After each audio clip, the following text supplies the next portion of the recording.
अस्सलाम वालेकुम एवरीवन, मेरा नाम असद है और आज के इस वीडियो लेसन में मैं आपको सिखाऊंगा कि एक responsive horizontal navigation menu bar कैसे बनाई जाती है। मैं इसको काफ़ी सिंपल रखूँगा और ना तो मैं इस ट्यूटोरियल में जावास्क्रिप्ट यूज़ करूँगा और ना ही jQuery यूज़ करूँगा।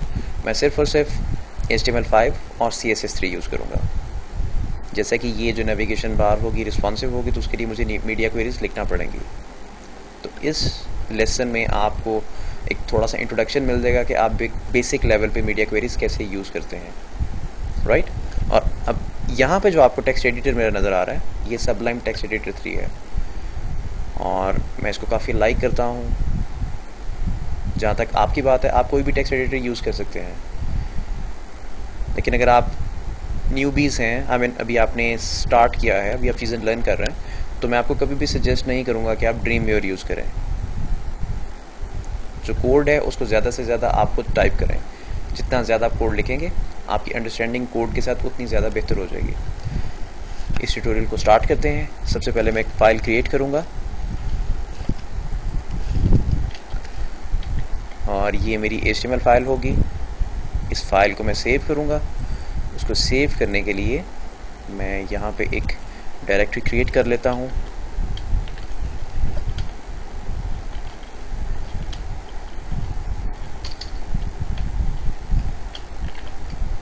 ये मैंने एक डायरेक्टरी क्रिएट कर ली और इसके अंदर अब मैं अपनी जो HTML फाइल है उसको सेव करूँगा। मैं उसका नाम दे रहा हूँ index.html। मैं यहाँ पे एक और फाइल क्रिएट करूँगा और ये वाली फ़ाइल एक CSS स्टाइल शीट होगी और मेरी जो स्टाइल शीट्स हैं उसके अलावा जो जावास्क्रिप्ट का कोड है, जावास्क्रिप्ट की जितनी भी फाइलें होती हैं या उसके बाद इमेजेस होते हैं, मैं पब्लिक के नाम से एक डायरेक्टरी बनाता हूँ। उन तमाम चीज़ों को उठा के उस पब्लिक के नाम से जो डायरेक्टरी है उनके अंदर सेपरेट फोल्डर्स के अंदर रख देता हूँ। मैं भी आपको शो करता हूँ कैसे। इस डायरेक्टरी का नाम मैंने पब्लिक रख दिया और एक डायरेक्टरी मैंने बना दी CSS के नाम से और जो मेरी स्टाइल शीट है वो CSS के अंदर जाएगी, style.css। मेरे जो भी स्क्रिप्ट्स हैं जो पब्लिक के लिए अवेलेबल हैं उनके लिए मैं पब्लिक के नाम से एक डायरेक्टरी बना लेता हूँ जिसको मैं रूट पे रख देता हूँ। मैं HTML फाइल पे आता हूँ और यहाँ पे आके मैं HTML जनरेट करता हूँ। उसके लिए मुझे HTML लिखना पड़ेगा और मुझे टैब की प्रेस करना पड़ेगी। मैं जैसे ही प्रेस करता हूँ HTML5 का जो स्केलेटन है HTML का वो मेरे लिए रेडी हो गया है। और जो लाइन नंबर 4 है यहाँ पे मैं कैरेक्टर एनकोडिंग डिफाइन करूँगा। ये कैरेक्टर सेट है और जो कैरेक्टर एनकोडिंग है वो UTF-8 है। ये काफ़ी इंपॉर्टेंट होती है। आप जब भी HTML डॉक्यूमेंट्स वगैरह बनाते हैं तो उसमें लाजमी इसको शामिल किया करें। उसकी रीज़न ये है कि आपको जो उस पेज पे जो आपके कंटेंट्स आ रहे होंगे उन कंटेंट्स को बेहतर तरीके से डिस्प्ले करवाने में ही आपको मदद करेगी। मतलब एक छोटी सी आपको एग्जांपल देता हूँ। फॉर एग्जांपल आप एक वेबसाइट बना रहे हैं और उस वेबसाइट पे जो आप टेक्स्ट रख रहे होंगे वो आप लेट्स सपोज आप चाहते हैं कि वो जो टेक्स्ट आएगा उस पर चाइनीज़ आ जाएगा या अरेबिक आ जाएगा या किसी और लैंग्वेज में आ जाएगा। तो अगर आपने ये कैरेक्टर एनकोडिंग यूज़ की भी होगी तो वो जितनी भी लैंग्वेजेस हैं वो सपोर्टेबल होगी, ये उनको सपोर्ट करेगा, वो इस कैरेक्टर सेट के अंदर फॉल करती हैं। तो इसकी बहुत सारी जो टेक्निकल डिटेल्स हैं उनमें हमें जाने की ज़रूरत नहीं है। हमें सिर्फ ये पता होना चाहिए कि इसको कब कैसे यूज़ करना है। तो आप जितने भी पेजेस बनाएंगे ये हर पेज के लिए ज़रूरी है। लाइन नंबर 4 बहुत ज़्यादा इंपॉर्टेंट है। लाइन नंबर 5 पे आते हैं। मेटा और नेम, व्यू पोर्ट और उसके बाद content, width equals to device width, comma initial scale 1। क्योंकि ये जो ट्यूटोरियल है ये एक रिस्पॉन्सिव वेबसाइट के लिए मैं ट्यूटोरियल बनाने जा रहा हूँ जिसमें मैं नेविगेशन बार बनाऊंगा, तो उसके लिए रिस्पॉन्सिवनेस के लिए ये लाइन इंपॉर्टेंट है। लाइन नंबर 5, इसको मैं कोई टाइटल दे देता हूँ।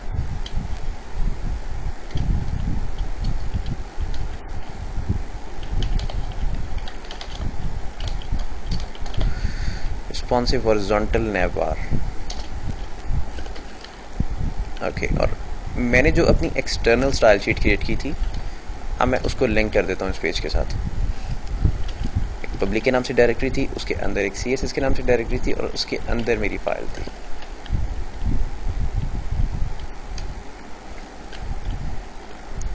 अब मैं बॉडी के अंदर आता हूँ। बॉडी के अंदर आके सबसे पहले मैं हेडर के नाम से एक एलिमेंट है उसको यूज़ करता हूँ, और उसके अंदर मैं एक डिव टैग यूज़ करता हूँ। इसको मैं एक आईडी दे देता हूँ।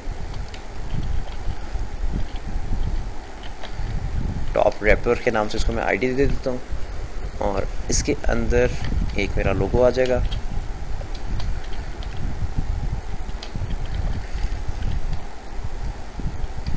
और इसके अंदर मेरी नेविगेशन बार भी आ जाएगी।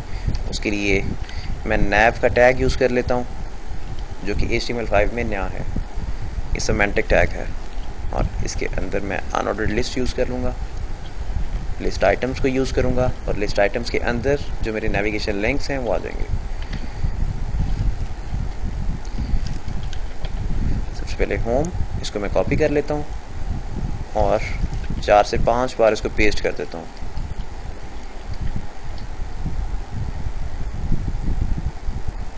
होम के बाद सर्विसेज, सर्विसेज के बाद प्रोडक्ट्स, प्रोडक्ट्स के बाद अबाउट, और सबसे लास्ट में कॉन्टैक्ट। ओके, अब ये जो मैंने कोड लिख लिया अब तक, इसको ब्राउज़र में देखते हैं कैसा लग रहा है। और ये कोड इनफ है, जो मैं मेन्यू बार बनाने जा रहा हूँ उसके लिए कोड इनफ है। Open in browser. मेरा जो डिफ़ॉल्ट वेब ब्राउज़र है वो गूगल क्रोम है, लेकिन मैं चाहूँगा कि मैं इस फाइल को मोज़िला फायरफॉक्स में ओपन करूँ। मैंने वहाँ से URL कॉपी की और इसको मोज़िला फायरफॉक्स में ओपन कर दिया। मोज़िला फायरफॉक्स में ओपन कर लेने के बाद यहाँ पे मैं राइट क्लिक करूँगा पेज पे, और इंस्पेक्ट एलिमेंट्स पे क्लिक करूँगा। इस पर जैसे ही क्लिक कर लेता हूँ, मेरे सामने जो मोज़िला फायरफॉक्स में डेवलपर टूल्स अवेलेबल हैं वो ओपन हो जाते हैं। और मैं स्टाइल एडिटर पे क्लिक करता हूँ, क्योंकि मेरा कंसर्न स्टाइल एडिटर के साथ है। यहाँ पे मेरी स्टाइल शीट विजिबल होगी। विजिबल कैसे होगी, मैं वापस चलता हूँ अपने टेक्स्ट एडिटर पे, और स्टाइल शीट के अंदर कुछ लिख देता हूँ। लेट सपोज मैंने यहाँ पे एक कमेंट लिख दिया। अब मैं जैसे ही पेज रिफ्रेश करूँगा, यहाँ पे नीचे वाले पोर्शन में मेरी स्टाइल शीट अपीयर हो जाएगी। ये देखिए स्टाइल शीट आ गई। मैं यहाँ पे एक और काम करता हूँ। सबसे पहले जो स्टाइल शीट में जो फॉन्ट है उसका साइज़ इंक्रीज़ करता हूँ। वो इंक्रीज़ कर लेने के बाद मैं इसको पॉप आउट कर लेता हूँ, यानी कि इसको मैं बाहर निकाल लेता हूँ।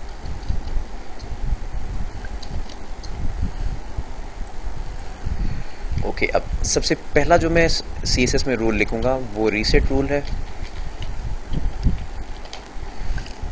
Padding 0, margin 0। ये जो शुरू में एस्ट्रिक का साइन है, इसका मतलब ये होता है कि मैं एक ही दफ़ा में जितने भी HTML एलिमेंट्स हैं उन सबको टारगेट कर रहा हूँ, और उन पे जो भी बाय डिफ़ॉल्ट पैडिंग या मार्जिन्स हैं उनको मैं रीसेट कर रहा हूँ, उनको मैं 0 कर रहा हूँ। इस लाइन का ये मतलब है। ओके, उसके बाद मैं हेडर को टारगेट करता हूँ।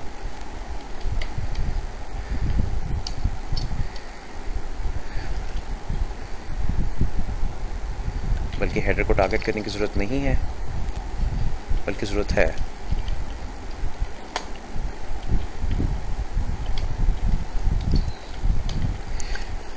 मैं इस पर पैडिंग टॉप अप्लाई कर देता हूँ 50 पिक्सल्स, ताकि जो मेरी नेविगेशन बार है वो टॉप से थोड़ा सा नीचे आ जाए, थोड़ा सा नीचे आके डिस्प्ले हो।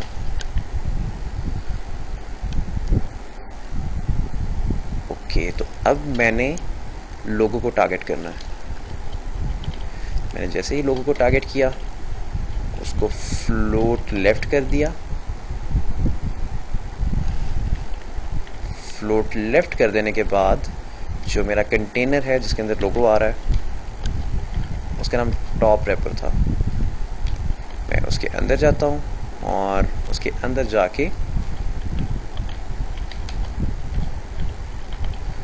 ओवरफ्लो हिडन की प्रॉपर्टी यूज़ कर लेता हूँ। ये मैंने इस वजह से यूज़ की है, आप जैसे ही किसी एलिमेंट पे फ्लोट की प्रॉपर्टी अप्लाई करते हैं, उसका जो कंटेनर है वो श्रिंक हो जाता है, और जिस एलिमेंट पे आपने फ्लोट की प्रॉपर्टी अप्लाई की हुई होती है वो वाला एलिमेंट पेज के नॉर्मल फ्लो से निकल जाता है, उसको पेज के नॉर्मल फ्लो से निकाल दिया जाता है। और जब वो पेज के नॉर्मल फ्लो से निकलता है, जब वो अपनी जगह छोड़ता है, तो उससे अगले जितने भी एलिमेंट्स होते हैं वो उसकी जगह ले लेते हैं। तो आपका जो पेज है वो सारे का सारा डिस्टर्ब हो जाता है। तो उस चीज़ को फिक्स करने के लिए मैंने यहाँ पे ओवरफ्लो हिडन की प्रॉपर्टी यूज़ की है। एक्चुअली जो ओवरफ्लो हिडन है ये कोई अच्छी टेक्निक नहीं है, क्योंकि जो ओवरफ्लो हिडन है इसे इस पर्पज़ के लिए नहीं बनाया गया, इसका पर्पज़ डिफरेंट है। तो जो बेहतर वाली टेक्निक है मैं आपको यहाँ पे शो कर देता हूँ। आफ्टर ये टेक्निक मैं यूज़ करता हूँ।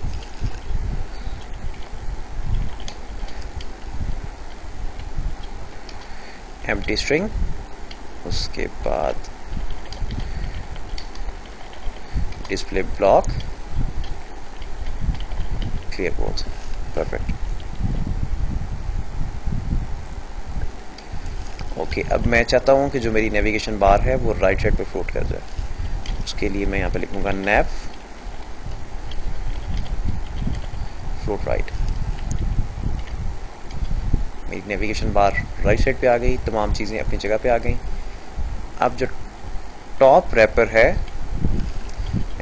इस पे बॉर्डर असाइन कर देता हूँ।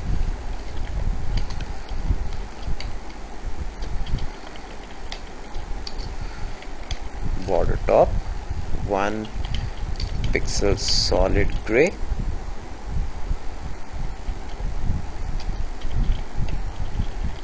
Border bottom 1 pixel solid grey. ये मैंने इस पर बॉर्डर असाइन कर दिया। बॉर्डर असाइन कर लेने के बाद अब जो नेविगेशन बार है मैं उसको टारगेट करता हूँ। उसको टारगेट कैसे करूँगा? नैव के अंदर यूएल है, और जो यूएल है सबसे पहले उसकी जो बुलेट साइड पे आ रही हैं, जो मेरी लिस्ट आइटम्स हैं होम सर्विसेज, उनके साइड पे जो बुलेट्स आ रही हैं इनको मैंने रिमूव करना है। तो मैं यहाँ पे लिखूँगा list style none. Bullets remove हो गई। बुलेट्स रिमूव हो जाने के बाद मैं चाहूँगा कि जो मेरी नेविगेशन बार में जो लिंक्स आ रहे हैं वो साइड बाय साइड आ जाएं, तो उनको मैं फ्लोट कर दूँगा। उनको फ्लोट कैसे करूँगा? नैव li, जो लिस्ट एलिमेंट्स हैं मैं उनको फ्लोट कर दूँगा।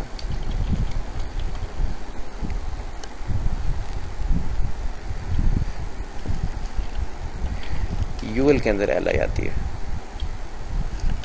मैंने फ्लोट कर दिया। आप देख सकते हैं जो नेविगेशन लिंक्स हैं वो साइड बाय साइड आ गए जैसा कि मैं चाह रहा था। अब यहाँ पे देखें, अगर आप नोट करते हैं तो मैंने li को फ्लोट किया है। तो li के कंटेनर कौन है? यूएल। इसका मतलब ये है कि जैसे मैंने ऊपर टॉप रैपर को फिक्स किया था इसी तरह से मैं यूएल को भी फिक्स करूँगा। वो मैं कैसे फिक्स करूँगा? आसान है। रूल ऊपर मैं ऑलरेडी लिख चुका हूँ, इसको मैं रीयूज़ करने लगा हूँ। रीयूज़ में कैसे करूँगा? कॉमा के साथ सेपरेट कर दूँगा। सेपरेट करने के बाद मैं यहाँ पे लिखूँगा नैव यूएल आफ्टर। अब जो ये वाला पार्ट है लाइन नंबर 10, 11, 12 ये रीयूजेबल बन गया। मैं यूएल को भी इसी की मदद से फिक्स कर रहा हूँ, और जो टॉप रैपर है मैं उसको भी इसी की मदद से फिक्स कर रहा हूँ। ओके, नैव यूएल li, और इस दफ़ा जो एंकर टैग्स हैं li के अंदर अब मैं उनको टारगेट कर रहा हूँ। उनको टारगेट करने के लिए सबसे पहले मैं डिस्प्ले ब्लॉक करता हूँ। डिस्प्ले ब्लॉक कर लेने के बाद जो विड्थ है वो मैं 130 पिक्सल्स कर देता हूँ। विड्थ मैंने 130 पिक्सल्स कर दी। बल्कि डिस्प्ले ब्लॉक अगर मैं नहीं भी करता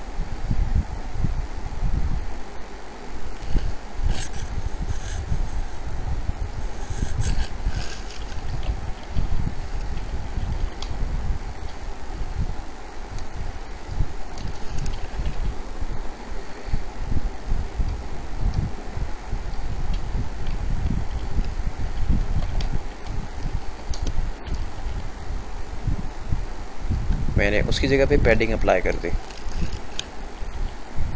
पैडिंग मैंने इसलिए अप्लाई की है ताकि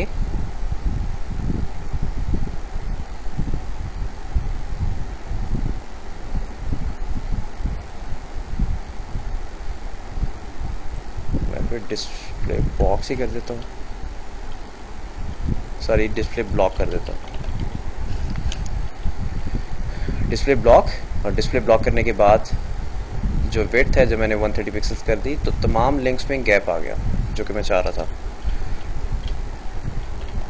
टेक्स्ट अलाइन सेंटर, जो टेक्स्ट है वो भी सेंटर में आ गया।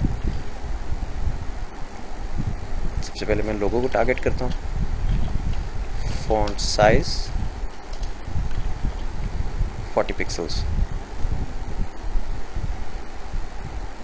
बल्कि इसको मैं 30 कर देता हूँ, 40 काफ़ी बड़ा लग रहा था, बल्कि 35 कर देता हूँ।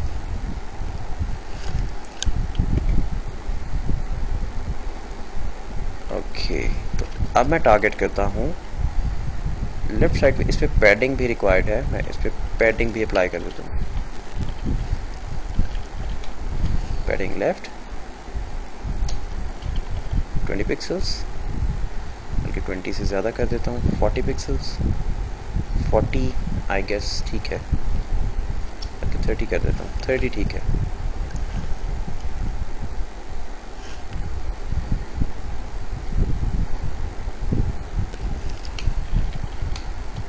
कर्सर जो है वो पॉइंटर बन जाएगा जैसे ही लोगों के ऊपर आएगा। ये देखिए, इतना काम हो गया। इतना काम हो जाने के बाद अब मैं टारगेट करता हूँ जो लिंक्स हैं, इनका कलर चेंज करता हूँ।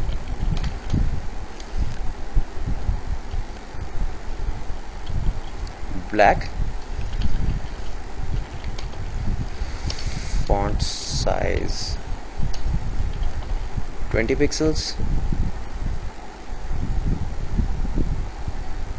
मेरे ख्याल में 20 पिक्सल्स जो है वो इनफ है। उसके बाद टेक्स्ट डेकोरेशन, ऊपर जो लिंक्स के नीचे अंडरलाइन आ रही है मैं उसको रिमूव कर रहा हूँ, वो रिमूव हो गई। अब लिंक्स को मैंने वर्टिकली अलाइन करना है, यानी कि सेंटर में लेके आना है वर्टिकली। उसके लिए मैं लिखूँगा लाइन हाइट 1.7, अगर 1.8 लिखता हूँ तो 8 ज़्यादा बेहतर है, 1.9 लिखता हूँ तो 1.9 सबसे ज़्यादा बेहतर है। अब बिल्कुल दरमियान में आ चुके हैं जो टेक्स्ट है वर्टिकली। ओके, तो अब मैं यहाँ पे काम करता हूँ, जो मेरा ब्राउज़र है मैं उसको श्रिंक करता हूँ, उसकी जो विड्थ है उसको मैं श्रिंक करता हूँ, और देखते हैं कि इस नेविगेशन बार के साथ होता क्या है। तो मैंने इसको श्रिंक किया, अभी ये फ्लूइड है, मतलब इसकी जो विड्थ है वो परसेंटेज में आ रही है। मैंने खुद से इसको कोई भी विड्थ असाइन नहीं किया, जिसकी विड्थ ऑलरेडी आ रही है वो परसेंटेज में आ रही है, तो इसलिए अभी ये फ्लूइड है। जैसे जैसे मैं विड्थ कम कर रहा हूँ वो साथ साथ एडजस्ट होता जा रहा है। अगर मैं यहाँ पे आता हूँ, विड्थ थोड़ी सी और कम करता हूँ, तो देखें यहाँ पे इशू आ जाता है, जो नेविगेशन बार है वो नीचे चली जाती है और लोगो ऊपर चला जाता है। ये ऐसे नहीं होना चाहिए। मैं चाहता हूँ कि जैसे ही मैं यहाँ तक पहुँचता हूँ, मतलब जहाँ पे ये इशू आ रही है वाला, जैसे ही मैं यहाँ तक आता हूँ तो नेविगेशन लिंक्स गायब हो जाएं, उनकी जगह पे यहाँ पे एक बटन आ जाए जिसके ऊपर मेन्यू लिखा हुआ हो। ये चाह रहा हूँ मैं। तो मैं चाहता हूँ कि मैं इसकी एग्जैक्ट विड्थ देख लूँ, मतलब अभी जो ब्राउज़र की विड्थ है इसके मुताबिक मैं इसकी एग्जैक्ट विड्थ देख लूँ। तो उसके लिए मैं क्या करूँगा, इसको मैं कॉपी कर लेता हूँ। जो मेरी URL है मैं उसको कॉपी कर रहा हूँ। कॉपी करने के बाद मैं इसको ओपन कर लेता हूँ गूगल क्रोम में, और गूगल क्रोम में जाके मैं राइट क्लिक करता हूँ, इंस्पेक्ट एलिमेंट पे जाता हूँ और पेज की जो विड्थ है उसको रिड्यूस करना शुरू कर देता हूँ। राइट टॉप कॉर्नर, ये जो दाएं हाथ पे ये वाला हिस्सा आ रहा है कॉन्टैक्ट के ऊपर, यहाँ पे अगर आप नोट करें तो यहाँ पे ब्राउज़र की जो विड्थ है उसकी डायमेंशंस आ रही हैं।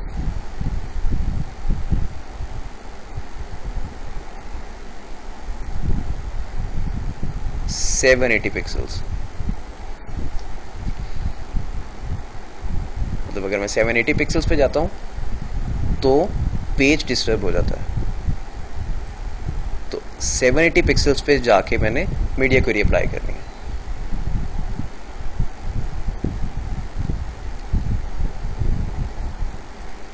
यहाँ पे नीचे आके मैं मीडिया क्वेरी लिखूंगा, @ का साइन मीडिया, और यहाँ पे मैं लिखूँगा मैक्स विड्थ 800 पिक्सल्स, और इसके अंदर अब मैं जो करना चाह रहा हूँ वो वाला काम आ जाएगा। क्या काम होगा, मैं चाहता हूँ जो मेरे नेविगेशन लिंक्स हैं ये हाइड हो जाएं। UL डिस्प्ले नन, मेरे लिंक्स गायब हो गए। गायब हो जाने के बाद मैं चाहता हूँ कि राइट साइड पे यहाँ पे एक बटन आ जाए, मेन्यू जिस पे लिखा हुआ होगा। अब मैं जाके वो बटन क्रिएट कर लेता हूँ। बटन क्रिएट करने के लिए मुझे नैव के अंदर जाना पड़ेगा। ये मैंने वो बटन क्रिएट कर लिया और इस बटन का नाम रख दिया मेन्यू। वापस मोज़िला फायरफॉक्स पे आता हूँ और पेज को रिफ्रेश करता हूँ, तो ये देखें एक साइड पे बटन अपीयर हो गया। अब जो बटन है मैं बटन को टारगेट करता हूँ और बटन को टारगेट करके उसको स्टाइल कर देता हूँ।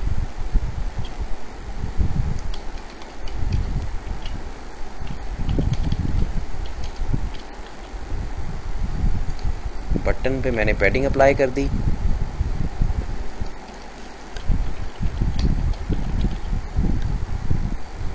बॉर्डर नन,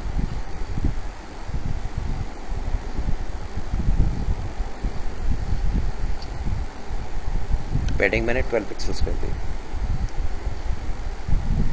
अब इसमें जो फॉन्ट आ रहा है उसका साइज बढ़ा देता हूँ।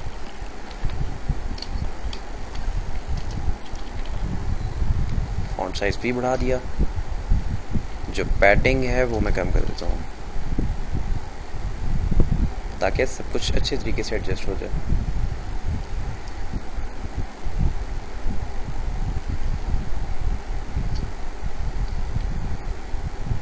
8 पिक्सल्स कर देता हूँ। 8 पिक्सल्स जो पैडिंग है वो इनफ लग रही है और बिल्कुल सूट कर रहा है इसको।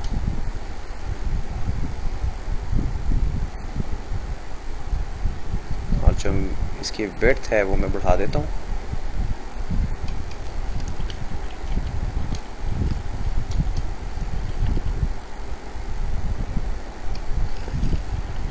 टेक्स्ट को सेंटरली अलाइन कर देता हूँ। Text align centre.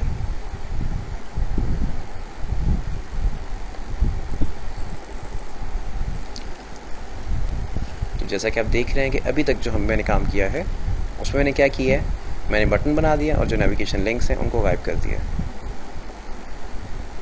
और अब मैं अगला काम क्या करूँगा, मैं ये चाहता हूँ कि मैं जैसे ही अपना कर्सर इस बटन के ऊपर लेके आऊँ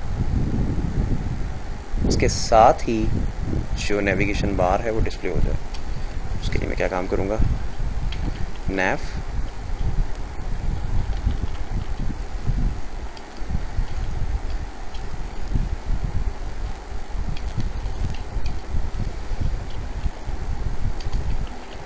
डिस्प्ले ब्लॉक। ये देखें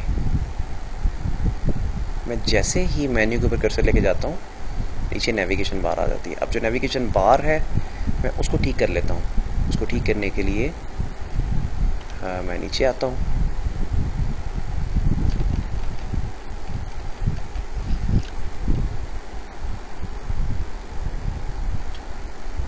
जो बटन है मैं इसको फ्लोट लेफ्ट कर देता हूँ, सॉरी फ्लोट राइट कर देता हूँ।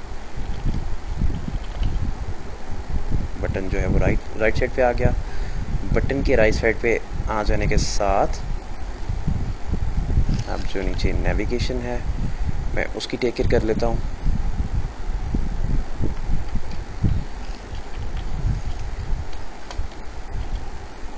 जो नैव है मैं यहाँ पे पोजीशनिंग डिफाइन कर देता हूँ। मैं ये चाह रहा हूँ कि जो मेरे नेविगेशन एलिमेंट्स हैं वो पेज के नॉर्मल फ्लो से रिमूव हो जाए। आई मीन जैसे ही मेन्यू खोलिए मेन्यू सबसे अलग से ही ओपन हो रहा हो, उसका पूरे के पूरे पेज पे इफेक्ट ना आ रहा हो। मैं ये चाह रहा हूँ असल में। कहने का मतलब ये है कि अभी देखिए अगर मेन्यू खुलता है तो जो बॉर्डर्स हैं वो भी इंक्रीज कर जाते हैं। ये देखें जो नेविगेशन बार के बॉर्डर्स हैं वो इंक्रीज कर जाते हैं। तो ऐसा नहीं होना चाहिए, मैं ऐसा नहीं चाहता। मैं चाहता हूँ कि जो मेरा मेन्यू है वो उसकी वजह से ये बॉर्डर्स इंक्रीज़ ना करें, यानी कि जो हाइट है बॉर्डर्स वाले पोर्शन की नेविगेशन बार की वो इंक्रीज़ ना करे, एलिमेंट्स पे नज़र आ जाएं और हाइट पे इंक्रीज़ ना करे। तो वो मैं कैसे कर सकता हूँ, मैं नीचे CSS में जाता हूँ, CSS में जाके जो UL है जहाँ पे डिस्प्ले हो रही है उस पार्ट के अंदर जाता हूँ और इसकी पोजीशन डिफाइन कर देता हूँ, पोजीशन एब्सोल्यूट। ये देखें मैंने पोजीशन एब्सोल्यूट डिफाइन कर दी। पोजीशन एब्सोल्यूट डिफाइन करने के बाद अब मैं इसकी पोजीशनिंग टॉप लेफ्ट बॉटम शॉटम जो है मैं सारा कुछ चेंज करता हूँ।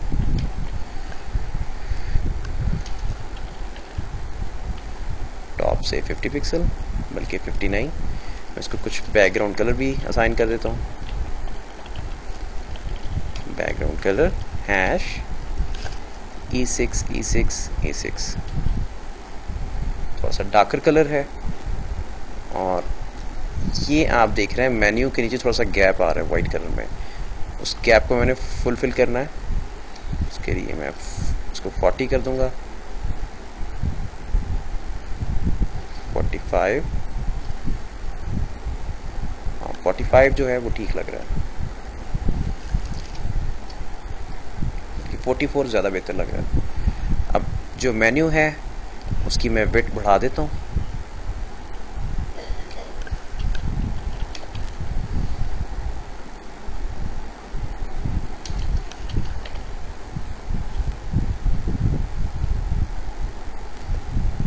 विड्थ बढ़ा लेने के बाद मैं इसको लेफ्ट साइड पे ले जाता हूँ।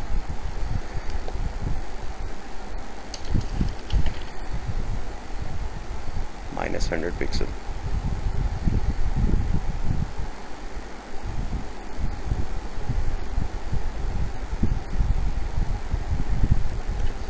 ठीक हो गया। अब अगर मैं मेन्यू का अगर मैं पेज की विड्थ रिड्यूस करता हूँ तो ये देखें मेन्यू अपनी जगह पे है। अगर मैं कर्सर ऊपर लेके जाता हूँ तो मेन्यू डिस्प्ले हो जाता है। ये देखें। ओके, अब मैं ब्राउज़र की विड्थ को बढ़ाता हूँ।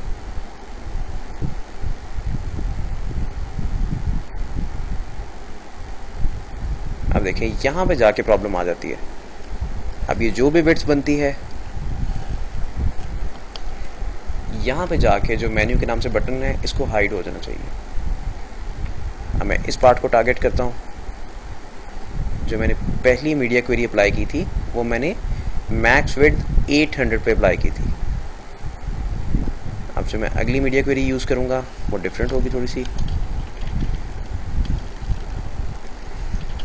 इस दफ़ा मेन विड्थ होगी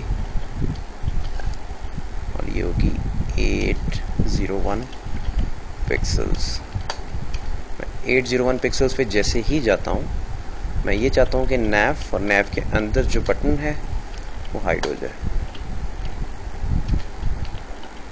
परफेक्ट। तो देखें कितनी आसानी के साथ मैंने एक responsive horizontal navigation menu bar बना ली। अब मैं इसका साइज़ इंक्रीज़ करता हूँ तो ये देखें फ्लूइड है। और जैसे जैसे मैं विड्थ रिड्यूस करता जाता हूँ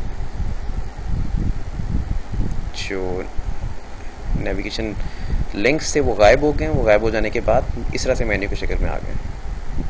अगर मैं इसको और रिड्यूस करता हूँ तो देखें जितनी भी स्क्रीन्स हैं, जैसे मोबाइल की स्क्रीन है, उसके बाद टैबलेट की स्क्रीन है, उन तमाम स्क्रीन साइज़ पे ये अच्छे तरीके से ओपन होगी नेविगेशन बार, यानी कि सबके साथ कंपैटिबल है। आई होप कि आप इस ये ट्यूटोरियल आपको अच्छा लगा और ये चीज़ें भी आपकी समझ में आई। और अगर फिर भी चीज़ें आपकी समझ में नहीं आती हैं तो मैं इससे मिलते जुलते और ट्यूटोरियल्स बना दूंगा। तो उसके लिए आप मुझसे कांटेक्ट कर सकते हैं। मुझे आप कह सकते हैं कि किसी पर्टिकुलर टाइप का आपको ट्यूटोरियल चाहिए। तो इंशाल्लाह नेक्स्ट ट्यूटोरियल में मिलते हैं। तब तक के लिए अल्लाह हाफ़िज़।